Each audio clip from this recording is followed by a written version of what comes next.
Hello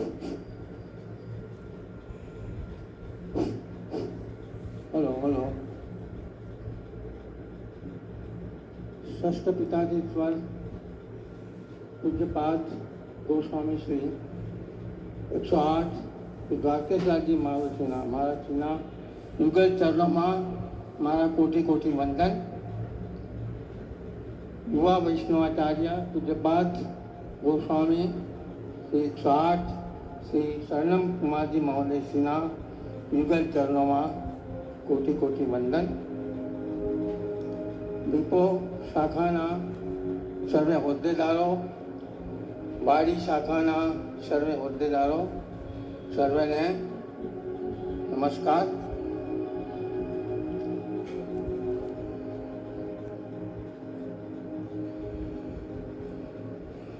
આજે મનમાં ખૂબ પ્રસન્નતા અને આનંદ થાય છે કે આજે પ્રભુ કૃપાથી પ્રભુએ મેડિટેશનમાં જે પ્રેરણા આપી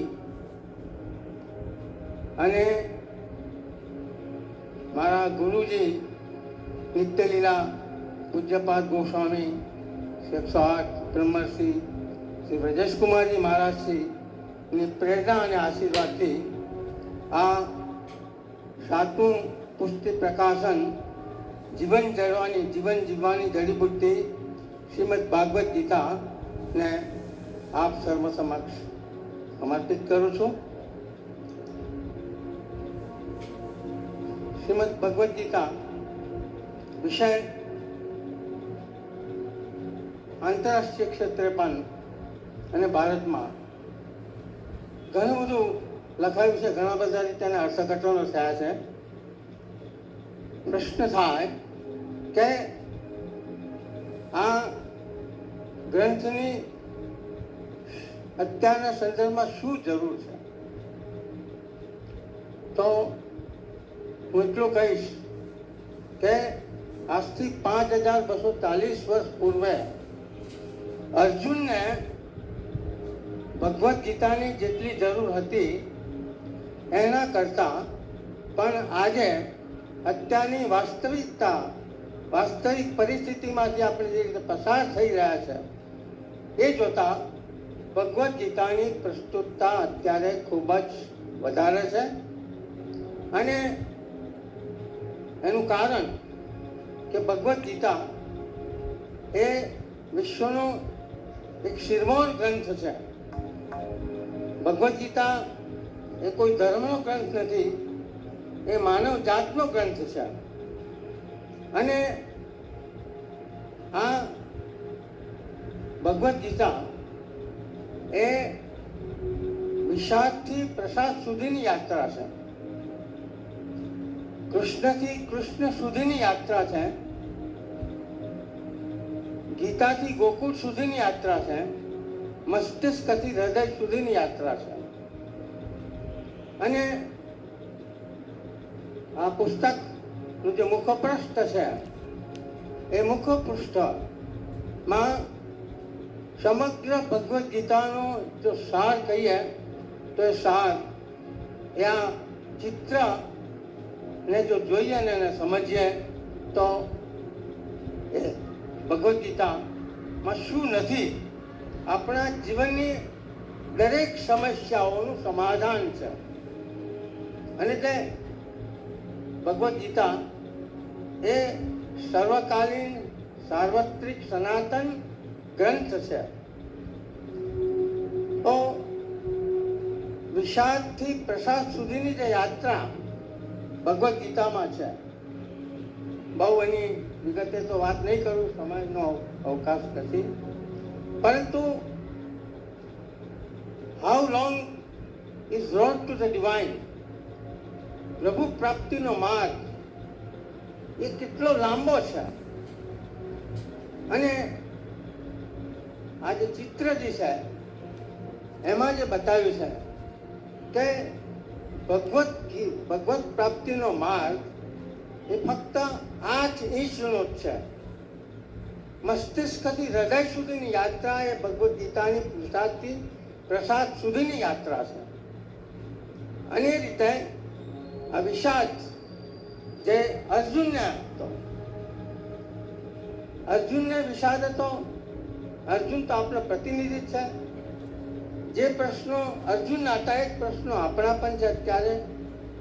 અને વિષાદ શા માટે છે? આટલી બધી ટેકનોલોજી, વિજ્ઞાન અને આર્થિક સમૃદ્ધિ ને છતાં પણ માણસ આજે વિષાદમાં કેમ છે? તણાવ, મેન્ટલ સ્ટ્રેસ અને ઘણી બધી સામાજિક માનસિક સમસ્યાઓમાંથી પસાર થઈ ગયો છે. ભાગવતના મહાત્મ્યમાં નારદજીએ પણ કલિયુગનું સ્વરૂપ કેવું છે આવશે એની વાત કરી છે. શ્રીમદ વલ્લભાચાર્યજી મહાપ્રભુજી પણ કૃષ્ણાશ્રયમાં જેવું છે, સર્વ ધર્મેષુ કલ્પ સર્વ માર્ગેષુ કલ્પતા કૃષ્ણ એવ ગતિર્મમ.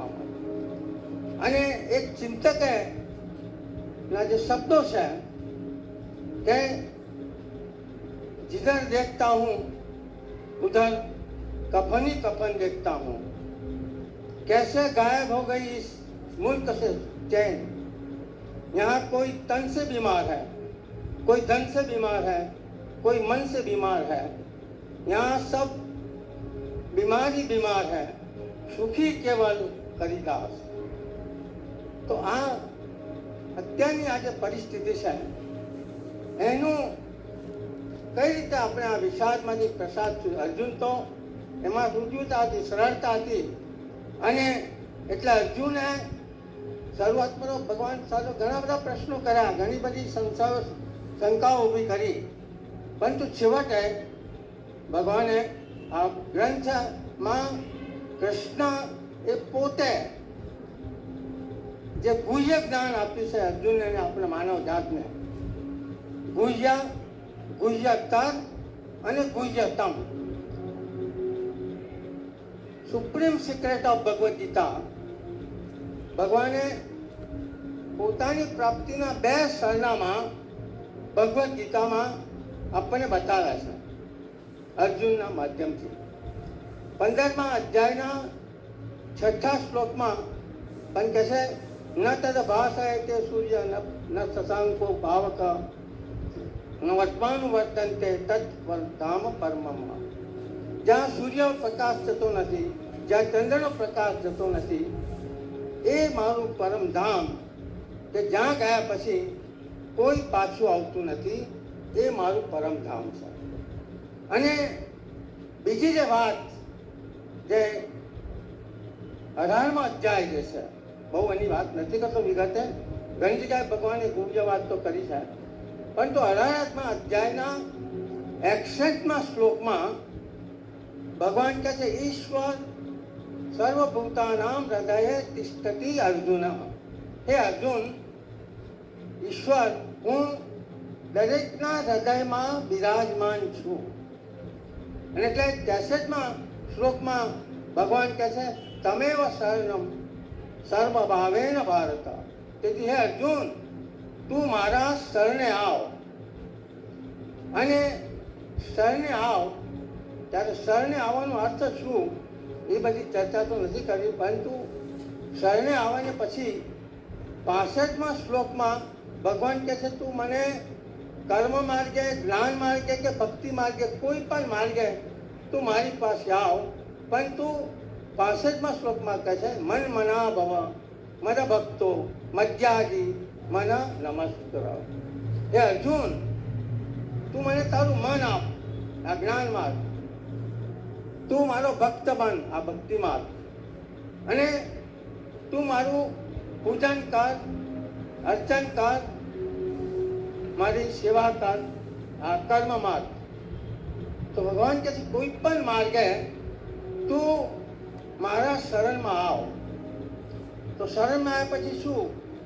તો ભગવાને 66મા શ્લોકમાં supreme secret of Bhagavad Gita, જે આપણે બધા જાણીએ છીએ, સર્વધર્માન પરિત્યજ્ય મામેકમ શરણમ વ્રજ અહમ ત્વામ સર્વપાપેભ્યો મોક્ષયિષ્યામિ મા શુચા.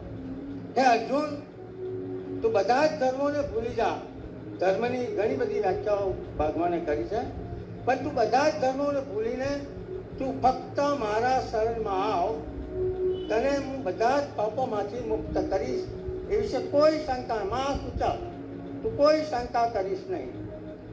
અને અર્જુને બાંહેધરી પણ આપે છે કે તું એક વખત મારી અનન્ય શરણાગતિ સ્વીકાર, અને એ પછી તારી બધી જ ચિંતા, તારા બધા જ પ્રશ્નો, તારી બધી જ સમસ્યાઓ, તારા બધા જ દોષોમાંથી હું તને મુક્ત કરીશ. યોગક્ષેમ વહામ્યહમ.